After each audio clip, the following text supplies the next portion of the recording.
오늘은 사도행전 14장 8절부터 20절 말씀을 본문으로 손가락이 아닌 달을 보라 이런 제목으로 하나님의 말씀 은혜를 잠시 나누고자 합니다. 오늘 저희가 읽은 말씀은 이 제1차 전도 여행 중에 바나바와 바울이 겪은 일을 쓰고 있습니다.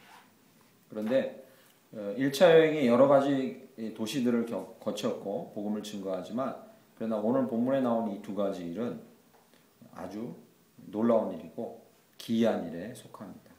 물론 사도행전에 성령께서 역사하시고 하나님께서 복음 증거의 초기 확산기였기 때문에 이런 기이한 일은 여기에만 등장하는 게 아니라 뒤에도 자주자주 등장하고 사도행전이 끝나는 부분까지 계속해서 반복적으로 등장합니다.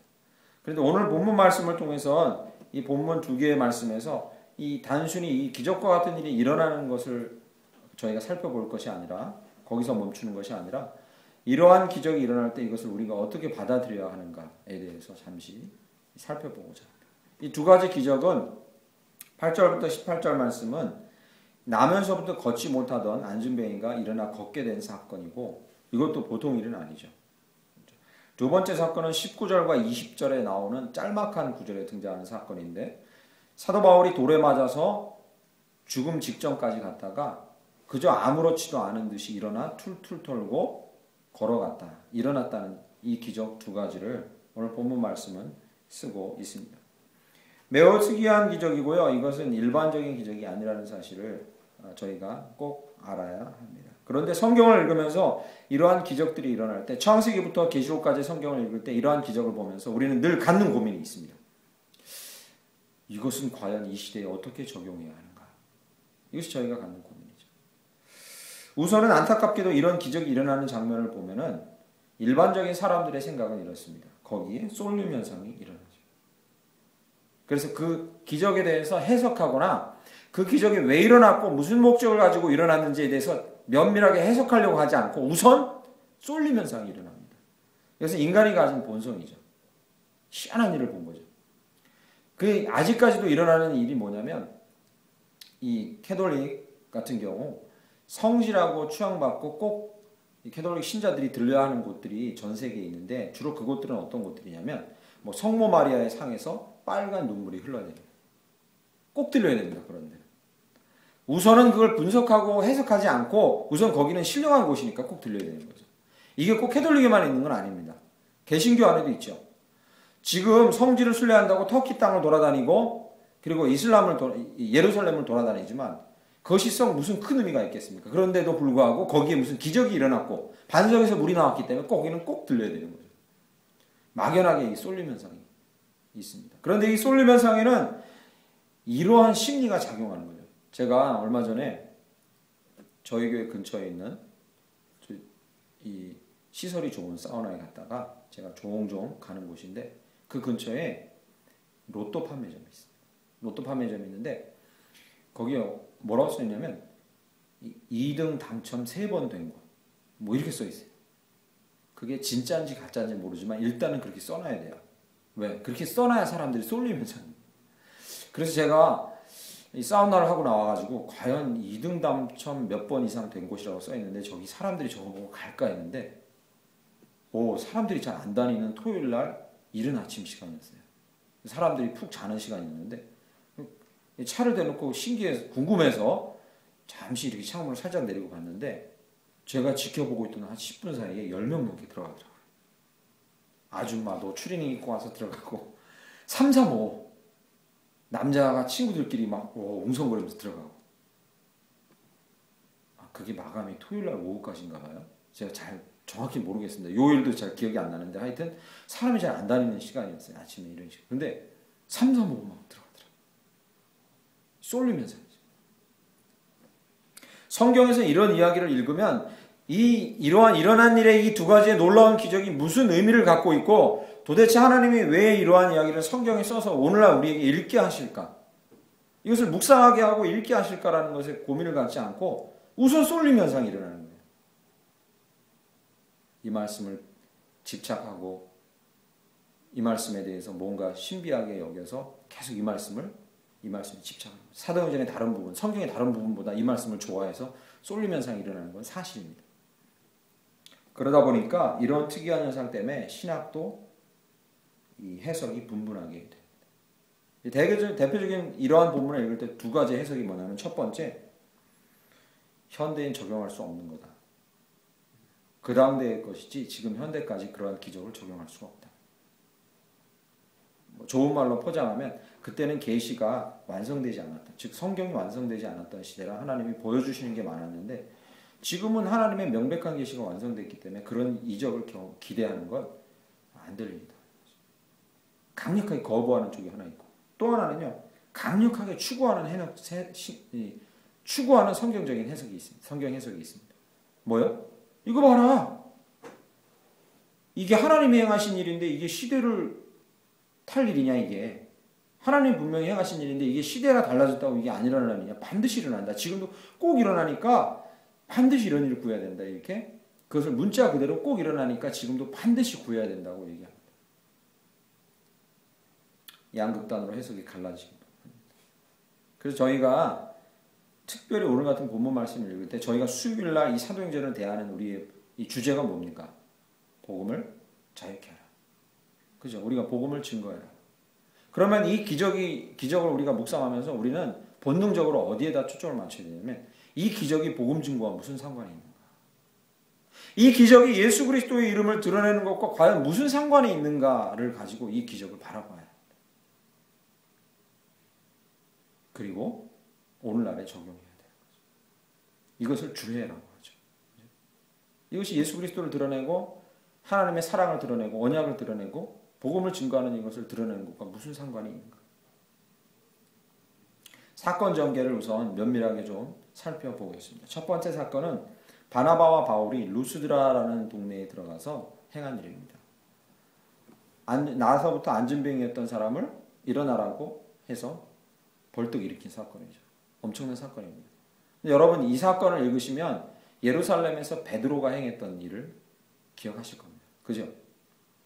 내게 있는 건 없거니와 내게 있는 곳으로 내게 주노니 곧 나사렛 예수 그리스도 이름으로 일어나라 걸어라.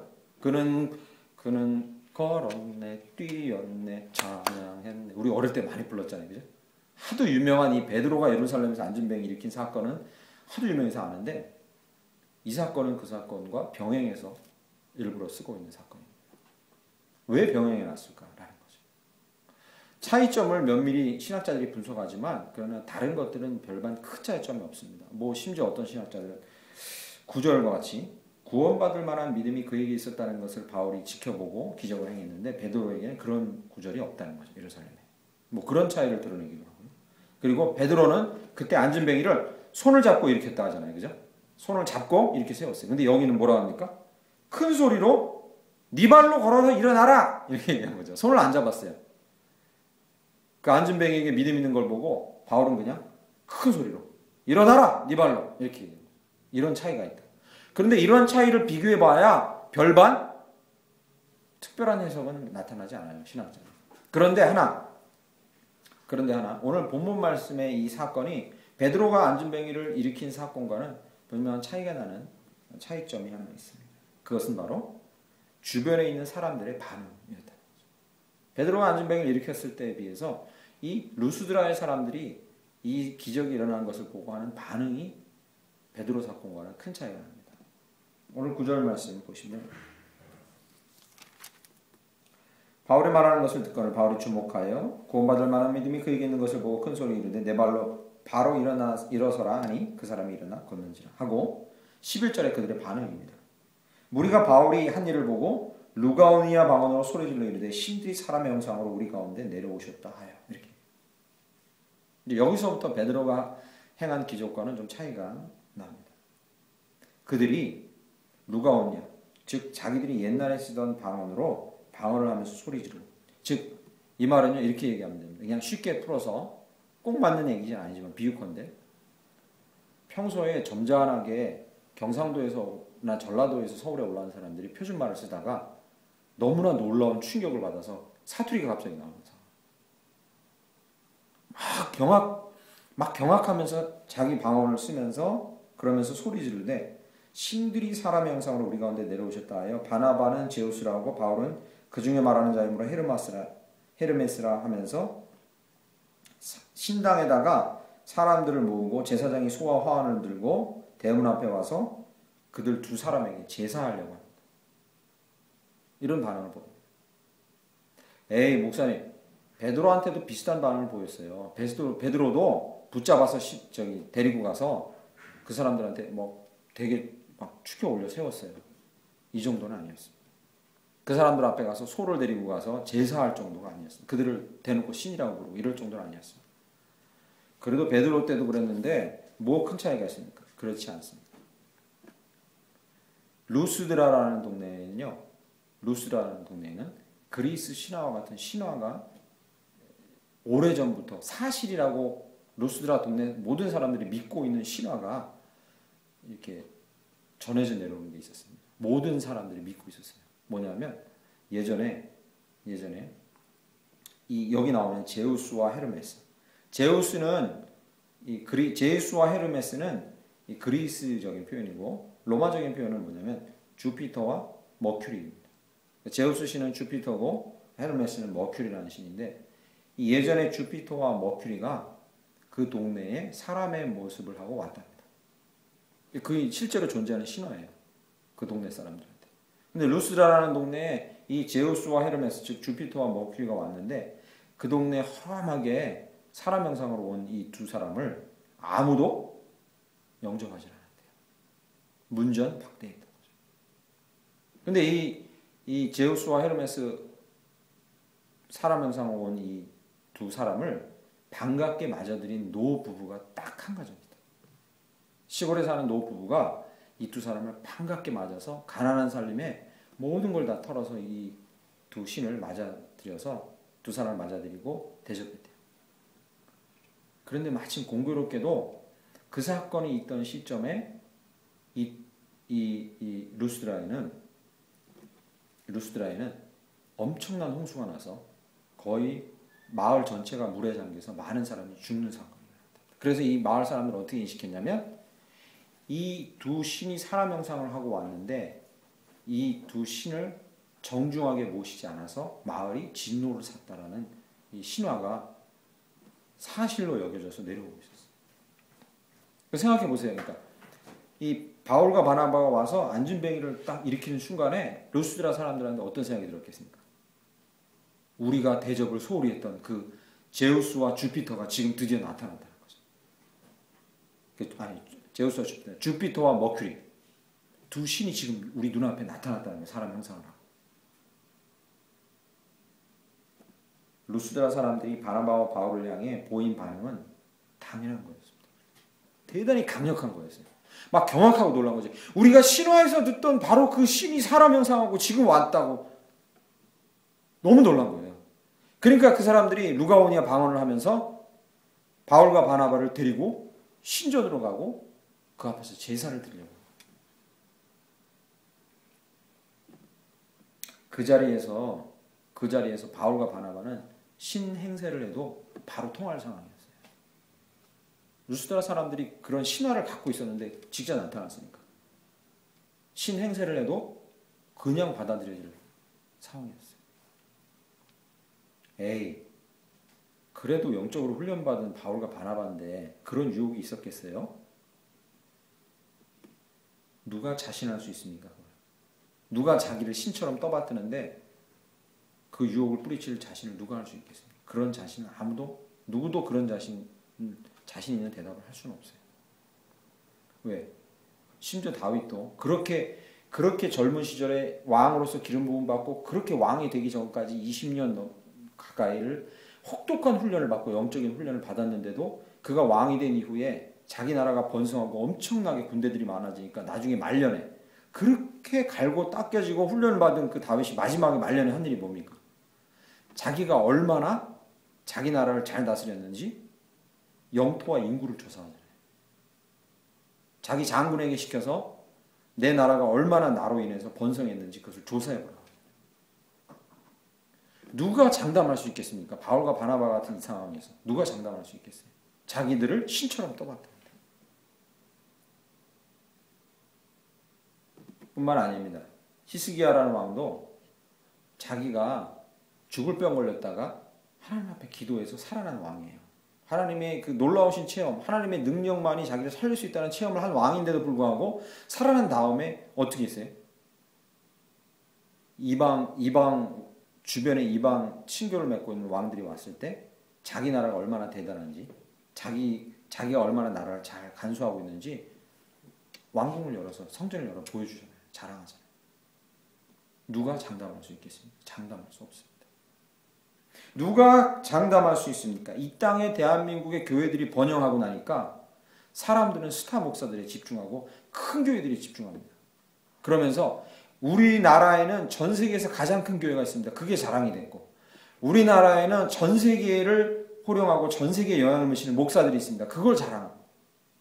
하나님께서 이 땅의 교회들을 이렇게 번영시켜 놓으니까 사람들 가운데 자기들이 한 일에 대해서 떵떵거리고 자랑하는 일들이 지금 이 땅 교회에 많다는 거죠. 누가 감히 나는 그렇지 않을 수 있다고 장담할 수 있겠어요? 이때 바울과 바나바의 심정이 어떻겠습니까? 이건 참 너무 심각한 유혹인 거예요. 우리들이 바로 듣고 있던 그 신화의 주인공이 나타났습니다. 당신들이 우리의 신입니다라고 모든 사람이 그 발 앞에 조아리고 있는 상황입니다. 저와 여러분은 어떠십니까? 바울과 바나바의 태도는 대단히 냉정하고 단호했습니다. 정말로 냉정하고 단호했습니다. 고민하는 빛을 전혀 내비치지 않고 있습니다. 오늘 본문에 단호하고 결연했습니다. 14절 말씀 보시죠. 14장 14절 말씀 잠깐 보시면 두 사도 바나바와 바울이 듣고 뭘 들었다는 거죠? 막 생각해 보세요. 신전에 두 사람을 단에 올려놓고 막 연호하고 있는 거예요. 소리를 지르고 있는 거예요. 제우스 소리를 지르고 있는 거죠. 제우스, 헤르메스 소리를 지르고 있는 거예요. 상상해 가시죠. 그 말을 듣고 14절에 일반적인 반응으로는 도저히 이 상황을 잠재울 수 없겠다고 판단한 거죠. 바울과 바나바가 일반적인 반응으로는 잠재울 수 없겠다고 반응하는 거죠. 그리고 이 반응에 우리가 묻혀가다가는 이 유혹에 빠질 수 있다고 생각하는 거죠. 그래서 결연하게 어떻게 합니까? 옷을 찢고 무리 가운데 뛰어들어가서 소리 질러 거의 미친놈처럼 정말로 결연한 각오로 한국하고도 간절한 표현으로 옷을 찢고 그 사람들 주변으로 뛰어들어가서 소리를 지른 거죠. 정신 차리십시오 여러분 하고요. 소리 지르면서 막 옷을 찢으면서 그러면서 한 말이 뭡니까? 15절 이르되 여러분이 어찌하여 이러한 일을 하느냐 우리도 여러분과 같은 성정을 가진 사람이라. 정신 차리십시오 여러분. 우리는 사람입니다 하고 소리 지른 거예요. 우리는 사람입니다. 두 사람은 결연하고 그리고 단호하게 자신들에게 쏠린 시선을 어떻게 거부할 수 있을지 몸으로 몸부림치면서 거부했던 거예요. 우리에게 좋은 교훈을 줍니다. 우리에게 하나님의 은혜가 나타날 때, 우리에게 하나님의 놀라운 은혜가 나타날 때, 우리가 무엇을 하나님의 은혜로 잘하게 됐을 때, 저도 이럴 때가 너무나 많았는데 본문 말씀을 보면서 너무나 반성이 많이 되는데 우리는 결연히 그리고 단호하게 우리가 그것을 이루어낸 것이 아니라고 거부해야 하는 거죠. 그렇지 않으면 바로 그 영광이 자기에게 돌아오게 되는 거죠. 그리고 사도 바울이 한 일은 15절부터 18절에 나옵니다. 그 내용은 자세히 지금 주해하지는 않겠지만 시간이 없어서 그 내용은 한마디로 말하면 이겁니다. 하나님과 복음을 증거하실 것입니다. 그러니까 이 기적이 일어났을 때 사도 바울과 바나바가 안전뱅이를 일으킨 기적이 일어났을 때 그들을 신처럼 떠받을 때 그 순간에 두 가지를 행한 거죠. 뭐요? 단호히 자기들이 한 일이 아니라고 거절하고 두 번째 복음을 증거하는 거죠. 15절부터 18절까지 내용의 이 함축은 이것입니다.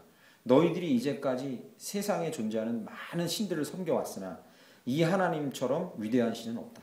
그는 창조주고 지금 통치자고 너희들에게 계속해서 돌아오라고 기다리고 계신 바로 그 하나님입니다. 너희를 사랑합니다. 그 순간에 결연하게 자기 자신을 영광의 자리에 올려놓으려는 것을 단호하게 거부하고 복음을 그 위에 올려놓는 거예요. 기적이 우리에게 왜 필요합니까? 여기서 이제 처음에 질문의 답이 여기서 나옵니다. 이 성경 말씀에서 기적을 우리가 읽을 때 그 기적을 우리가 어떻게 해석해야 됩니까? 그 기적은 복음과 하나님을 드러내기 위한 하나님의 도구일 뿐이다라는 사실을 우리가 인정해야 합니다. 할렐루야. 네. 아멘. 우리의 삶에 혹시라도 기적이 일어날 때 그것은 지금도 일어날 수 있습니다. 그러나 그 순간에 우리가 해야 할 두 가지 일이 있다는 거죠. 우리가 그 일을 한 것이 아니고 복음이 증거되기 위해서 그것이 일어난 일.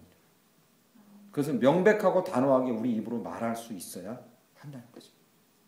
사도 바울과 바나바는 그렇게 했습니다. 복음이 자유케 되고 증거되려면 어떻게 합니까? 우리는 명심해야 합니다. 손가락을 보지 말고 손가락이 가리키고 있는 달을 사람들에게 말해줄 수 있어요. 그 얘기 아시죠? 계속 달을 가리키고 있는 사람들은 손가락 보고 있는 거예요. 손가락에 가리키고 있는 달에 집중하도록 해요. 기적이 일어나면 그 기적은 복음을 가리키고 있습니다. 기적이 이 땅에 하나님께서 일으키시는 모든 기적은 우리의 삶에서 일어나는 작은 기적부터 큰 기적까지 모든 기적은 주 예수 그리스도와 복음만을 가리키고 있습니다. 사람들은 그 기적에 집중하는 거죠. 우리는 기적이 우리 삶에 일어날 때 사람들의 눈을 그 기적으로부터 주 예수 그리스도와 복음에 이르도록 단호하고 결연하게 행동할 필요가 있다고 오늘 본문 말씀으로 얘기해 주고 있습니다. 그러한 삶의 각오로 이 기적을 대하시고 이 기적을 소망하시길 간절히 축원합니다. 아멘. 두 번째 기적이 있어요. 두 번째 기적은 뭐냐면 19절과 20절에 간략하게 나오는데 그러나 여기 간략하게 쓰고 있는 기적이지만 이것은 되게 놀라운 기적이에요. 19절 말씀 보시죠. 유대인들이 안디옥과 이고니온에서 와서 어디로 옵니까? 루스드라로 왔다는 거죠.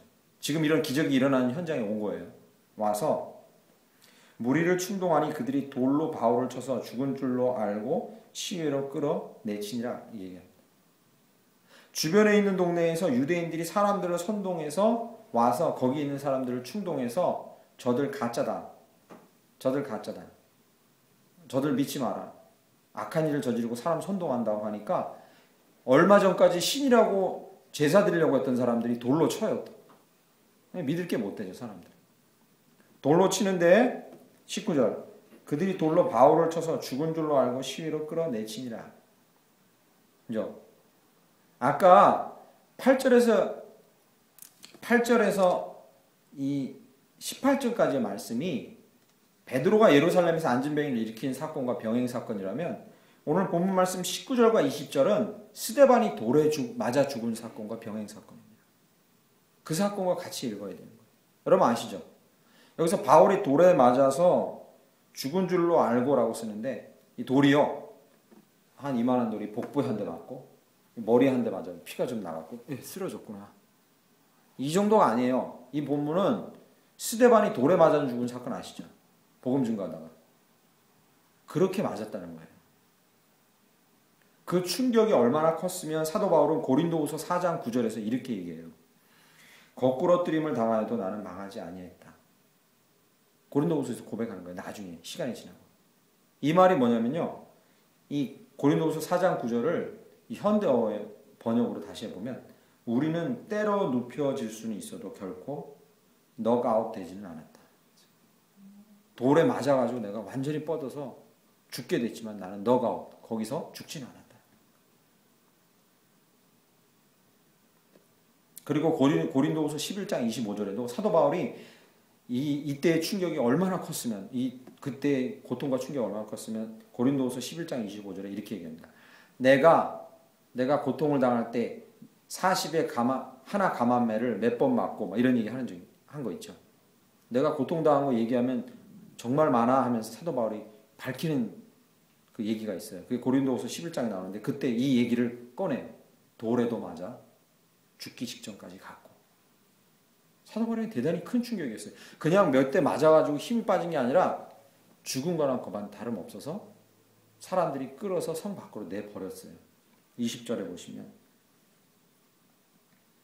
제자들이 둘러섰을 때 바울이 일어나 그 성에 들어갔다가 이튿날 바나바와 함께 더베로 가서 이렇게 얘기해요. 이건 지금 19절과 20절 사이에 며칠이 있는 게 아니에요. 바로 이어지는 사건이에요. 끌어냈더니 제자들이 둘러서 있는데 바울이 일어나요. 툴툴 털고 이렇게 이게 툴툴 털고 일어난 거예요. 일어나서 더 놀라운 건 자기를 돌로 쳤던 그 성에 다시 들어가요. 뭐하러 들어갔겠습니까? 복음을 친 거예요. 지금 인사불성이 돼가지고 누워있을 사람인데 툴툴 털고 그냥 일어나 그 성에 들어가 다시 복음을 전하고 또요 20절에 끝에 바나바와 함께 어디로 가요? 더베로 가서 그 성에 들어가서 복음을 전하고 밤에 그 성에 묵어요. 그리고 다음날 아침에 밝으니까 더베로 갔대요. 바나바와. 더베는요 루스드라 성에서 96km 떨어진 거예요. 맞아 죽어서 뻗어있다가 털털 털고 일어나 성에 들어가 하룻밤 열심히 복음 전하다가 다음날 아침에 96km를 걸어 더베로 갔다는 얘기예요. 말이 됩니까? 상식적으로 말이 안 돼요. 이건 이 안에 놀라운 기적이 들어가 있는 거예요. 자세히 설명이 안 돼 있지만 이 안에 거의 초인적인 어떤 기적 같은 게 이 안에 들어가 있는 얘기예요. 그런데 잘 들으세요. 이 초인적인 기적이 일어나는데 이 초인적인 기적을 사도행전을 쓰고 있는 누가는 어떻게 쓰고 있냐면 무덤덤하게 기술하고 있어요. 잘 들으세요. 무덤덤하게 기술하고 있어요. 그냥 매일 일어나는 일처럼 무덤덤하게 기술하고 있어요. 그것은 기술하는데 목적이 있어요. 왠지 아십니까? 나는 이 기적을 보면서도 기적 자체에 집중하지 않는다. 이 기적 가운데에서 사도 바울이 행하고 있는 행위를 집중하고 있는 거예요. 뭐요? 자기가 죽었다가 그렇게 일어나 살아났으면 그걸 자랑하려면 사도 바울이 그걸 자랑하고 그걸 드러내려면 루스드라에 들어가서 야 너네 나 쳤지 나 해봐라? 아 나 진짜 웃기네. 니네가 아무리 돌로 쳐도 나는 이렇게 살아나는 거야 이 자식들아. 사도 바울이 자랑하려고 그랬으면 한두 것도 없었어요. 그러나 사도 바울에게는 돌에 쳐서 죽었다가 살아나는 게 중요한 게 아니에요. 기적이. 그게 뭐만이 중요했어요? 여기 본문에 19절에서 20절에 간략하게 무덤덤하게 숨긴 게 뭐예요? 성에 다시 들어갔다. 복음 전하려고 도배로 다시 갔다. 누가 계속 뭘 강조하고 있는 거예요? 기적이 일어났다는 게 중요한 게 아니라 사도 바울에게는 유일한 목표 하나가 있고 그것만을 향해 달려갔다는 게 중요한 거예요. 그게 뭐예요? 복음을 전하는 거예요. 기적이 일어나는 현장에서 우리가 잊지 말아야 될 것은 그 기적 자체가 중요한 게 아니라 기적을 왜 일으켜 주셨고 기적을 통해서 하나님이 우리를 어디로 계속 내몰고 계시는가. 그리고 그 현장에서 하나님은 얼마든지 이 기적을 보여주실 수 있는데 단 하나에 우리가 집중할 때만 그 일이 일어난다는 거예요. 뭐에? 복음 증거. 복음이 증거되는 일을 위한 열망을 우리가 가지고 있을 때 이런 기적은 일상이에요. 여기 집중하지 마세요라고 누가가 그렇게 쓰고 있는 거예요. 이런 일에 너무 집착하지 마세요. 우리가 사도 바울처럼 복음이 드러나며 하나님이 드러나는 일을 위해서 헌신할 때 하나님 얼마든지 이것을 일으켜 주실 수 있는 일이에요. 이런 데 집중하지 마세요. 얽매이지 마세요. 라고 얘기해요. 19절 20절은 놀라운 기적입니다. 두 가지의 기적을 우리가 봤습니다. 이 두 가지의 기적이 우리에게 어떻게 해석되고 우리가 어떻게 적용되어야 되는지 두 가지 적용만 말씀드리고 마치려고 합니다. 첫 번째는 이 기적이 일어나는 것과 관련해서 복음이 증거될 때 우리가 첫 번째 해야 할 소극적인 일은 우리가 복음을 가리우지만 않으면 됩니다. 그것만 우리가 주의해서 잘 기억하면 됩니다. 이건 소극적인 우리의 적용이에요. 우리 삶에. 뭐요? 우리는 마음에 다짐해야 돼요. 우리의 삶에 놀라운 일이 일어나도 내가 복음을 가리우지 않아야겠다. 우선 이 각오가 있어야 되고 이 실천이 있어야 돼요. 그러면 저한테 여러분이 이렇게 얘기하실 거예요.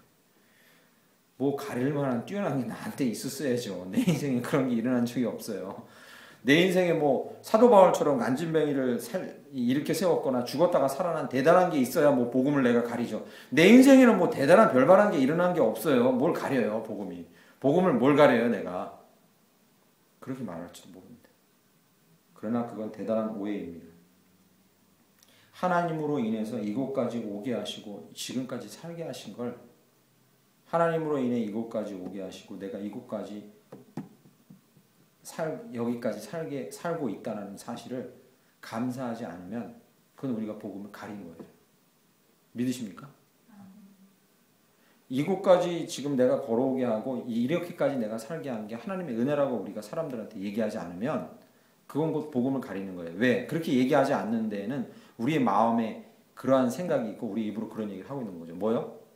내가 정말 고생 많이 했다. 내가 여기까지 올 때까지 난 고생 많이 했다. 진짜 내가 여기까지 못 올 거였는데 진짜 내가 열심히 했다. 다른 사람 잘 때 난 더 열심히 했고 다른 사람이 놀 때 난 더 열심히 했다. 그러니까 내가 여기 가지고 온 거야. 이런 마음이 우리 마음에 있거나 그런 말로 우리를 자랑하고 있는 거죠. 우리가 유명하지 않다 해도 우리는 얼마든지 복음을 가릴 수가 있는 거예요. 그러므로 우리는 우리 자신이 복음을 가리지 않아야겠다는 다짐을 먼저 해야 됩니다. 그것은 추상적인 게 아니라 우리 입으로 감사하지 않으면 우리가 복음을 가리고 있는 거죠. 두 번째, 이 기적이 우리의 삶에서 복음으로 드러나려면 모든 기회를 복음 증거의 기회로 선용하려는 각오가 있어야 합니다. 할렐루야. 첫 번째는요, 우리가 복음을 가리지 않아야겠다는 각오가 있어야 되고, 두 번째는요, 나의 인생에서 일어날 모든 기회가 복음 증거의 기회가 되기를 원하는 바람이 우리에게 있어야 됩니다. 이건 적극적인 태도죠. 적극적인 태도죠. 그렇다고 지금 당장 내일 여러분이 학교를 가지 말고 그리고 다른 데 가지 말고 전도지를 갖고 지하철에서 전도하라는 얘기는 아니에요. 당장 나가서 그렇게 그 일에 전념하라 그런 얘기는 아니에요. 그거보다 오히려 더 본질적인 얘기죠. 뭐냐면 여러분의 삶에서 어떤 이 놀랍거나 감사한 일이 일어날 때 그것이 하나님이 행하셨다는 일이라는 것을 분명히 증거할 수 있는 각오를 하고 적극적인 태도로 그 기회를 엿보고 있으라는 겁니다. 할렐루야. 아멘. 예를 들면 이런 겁니다. SNS에서 사람들이 요즘에 글을 올리고 저도 뭐 거기서 예외일 수 없습니다. 그 유행이죠. SNS에 글을 올리고요. 그리고 사람들이 하는 이 태도는 뭐냐면 거기서 자기에 대해서 어떻게 반응하는지를 보고 이렇게 놀라워합니다. 저도 그래요, 사실. 창피한 일이죠. 그걸 보고 제가 작년에 읽었던 몇 년 전에 읽었던 방황의 기술이라는 책에서 레베카 라인 하르트라는 독일 철학자가 쓴 얘기가 사람들이 자기 자신을 진짜 발견하지 못하고 보람 있는 삶을 살게 하지 못하는 현대인들이 가장 심각한 병 하나가 뭐냐면 이 나르시시즘이라는 거죠. 여러분 아실 겁니다. 나르시스라는 그리스 그 변신 이야기라는 예전 신화에 나오는 이 나르시스라는 사람이 태어나서 너무 준수해요. 너무 준수하게 생긴 거야, 자기가. 그러니까 길을 가던 예언가가 그 집에 와서 아버지 어머니한테 예언을 했어요. 뭐라고?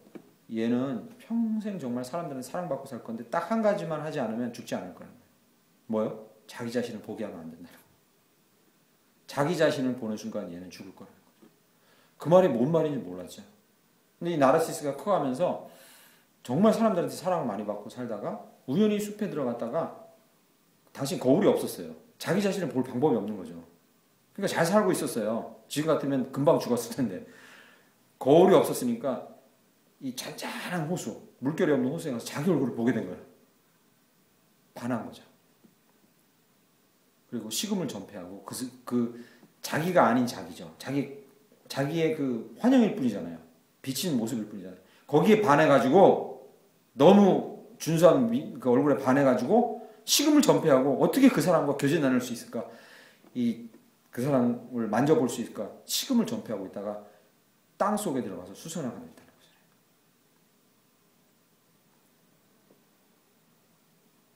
이렇게 어려운 일이 아니에요. 모든 기회를 복음 증거의 기회로 선용하는 건 어려운 일이 아니에요. 현대인들이 나르시즘에 빠져가지고 글을 하나 올리고서 반응이 오면은요, 정말 나는 글을 잘 쓰는구나. 사람들이 나를 막 사랑해 주는구나. 막 여기에 이제 도취되고 심취되는 거죠. 그때 아주 어려운 일이 아닙니다. 그때 거기다가 그것을 복음 증거의 기회로 삼으려면 이렇게 하면 됩니다. 자기의 글을 칭송하거나 자기가 올린 사진을 칭송할 때 그 끝에다가 한 자만 달아두면 돼요. 하나님이 나를 이렇게 만드셨다고. 한 자만 달아주면 돼요. 그것만 잊지 않으면 돼요. 아주 어려운 일이 아니에요. 그런 기회가 왔을 때 거기다가 그 기회를 선용하면 돼요. 하나님이 나를 이렇게 이끄셨다고. 하나님이 나를 이렇게 만드셨다고. 어려운 일이 아닙니다. 요는 모든 순간에 어떤 일이 닥칠지 모르는데 그 독특하고 특이하고 나에게 신기한 경험들이 오는 그 순간에 그때 내가 어떻게 하나님과 복음을 증거할지 그것을 준비하고 있으면 돼요. 기회를 준비하고 있으면 돼요.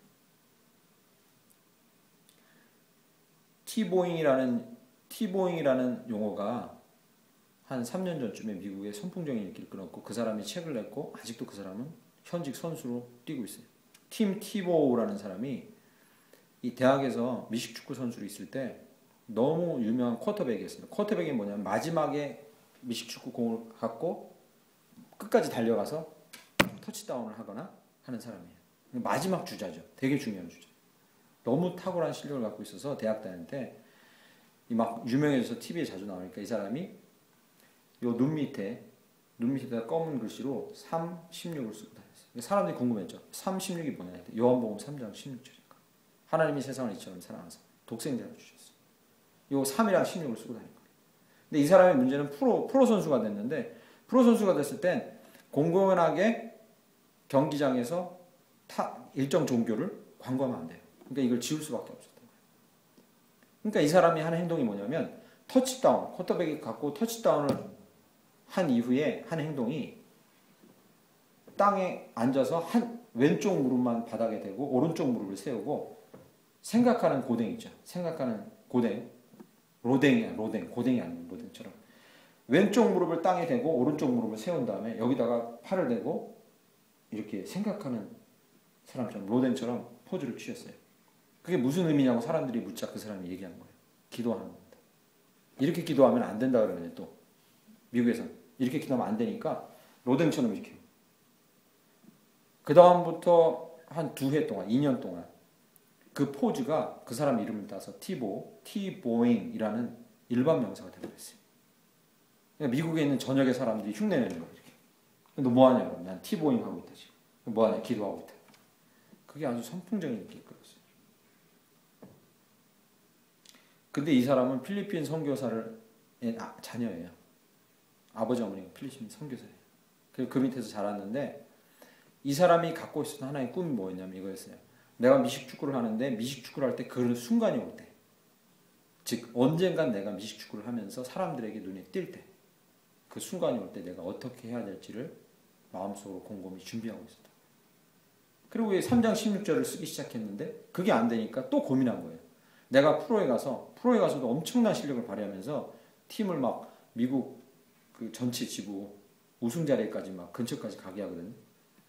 그는 고민했던 거예요. 그 순간이 올 때 내가 어떻게 복음을 증거할 것인가. 그래서 연구하고 있었다. 베드로전서 3장 15절은 이렇게 얘기합니다. 너희 속에 소망에 관한 이유를 묻는 자가 있거든. 너희 속에 소망에 관한 이유를 묻는 자가 있거든. 대답할 것을 항상 준비하되 온유함과 두려움으로 하라. 이것이 오늘 본문을 결론내는 결론이에요.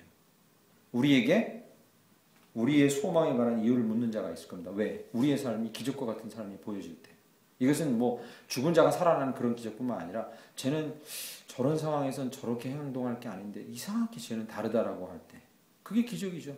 우리의 삶의 기적이죠. 작은 기적. 그때 우리의 마음에 어떤 소망이 있길래 네가 그렇게 행동하냐고 이유를 묻는 자가 반드시 있을 것인데 그때 대답할 말을 준비하라. 그것이 오늘 본문 말씀의 이 두 가지의 기적을 우리가 오늘 현실에 적용하는 방법입니다. 우리에겐 작은 기적도 있을 거고 살아가면서 큰 기적도 많을 겁니다. 저도 큰 기적도 경험해봤고 작은 기적도 많이 경험해봤습니다. 그런데 그 기적이 일어날 때 제 마음에 솔직하게 말씀드리면 들어오는 생각이 뭐냐면 사람들이 그걸 보고 와, 김 목사님 대단하다고 말하면 그것을 즐기는 것이 제 모습이었어요. 아, 그래 나 대단하다. 그러나 오늘 본문 말씀처럼요. 결연하고 단호한 어조로 그 순간에 딱 한 가지를 우리가 준비한 대로 외치고 고백해야 되는 거죠. 그게 뭐죠? 하나님이 이렇게 하십니다. 전적으로 하나님께서 이렇게 하신 거고 그리고 복음은 저와 여러분을 그렇게 할 수 있습니다.